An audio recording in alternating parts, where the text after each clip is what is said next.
Alright, so now that we have properly shimmed our gear set, we're going to take everything back out and we're going to lube it.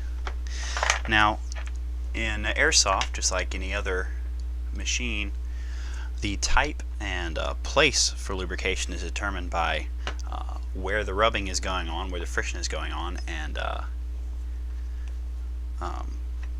how you want to minimize it. This is multi-purpose lithium grease. It's fairly inexpensive. I use a syringe. I think that's the easiest way of applying it, because you really don't need to glob it all over the place. You want it in some very specific areas, and you don't need too much of it, but you need an adequate amount. Right here is the bushing, which is going to be rubbing against this axle. It's going to be rubbing in two places. It's going to be rubbing against this surface here, and it's going to be rubbing against the axle itself on the side. And the whole purpose of this lubrication is to minimize that friction. So where do we want it? We want it in the bushing, in the hole where the axle is going to go, and we want it on top of the bushing, where it's going to be rubbing on the surface of the bottom of the gear.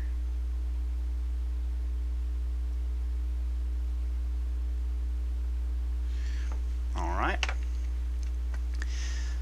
so now when I slide this bevel gear down in there, well, we won't put it in quite yet because we got to put the spur in, but once I do, it's going to lubricate this surface where it touches the top of the bushing, and it's going to lubricate the axle on the inside of the bushing. So we're going to do that to all of them.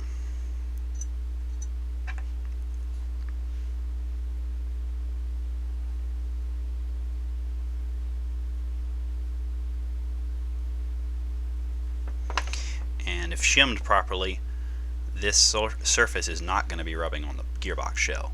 Only this part here where the shim is going to be rubbing on the bushing. If you're rubbing on the side of the gearbox, you have definitely not shimmed it correctly.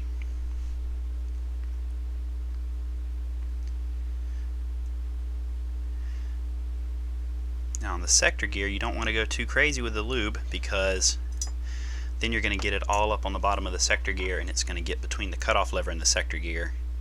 And again, the whole purpose of the cutoff lever is to apply friction to that little part of the bottom of the sector gear to stop it in semi-auto. So you don't want to lubricate that.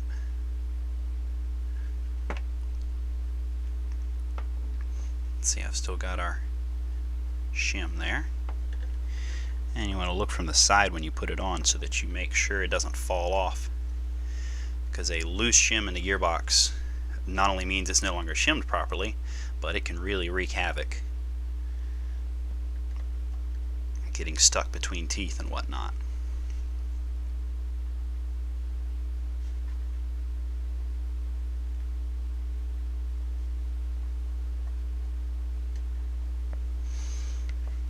Alright, now you don't have to lubricate the bushings directly, these ones that are going to go on top. You can lubricate the inverse of what you did earlier.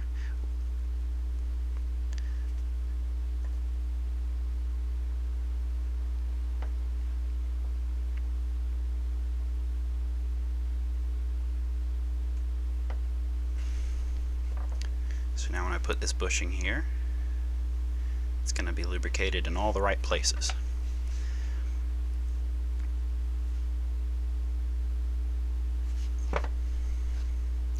And yes, I am making sure I'm putting the same bushings in the same places where we shimmed it, because bushings, just like all other airsoft parts, no two are the same, and that's why shims come in handy.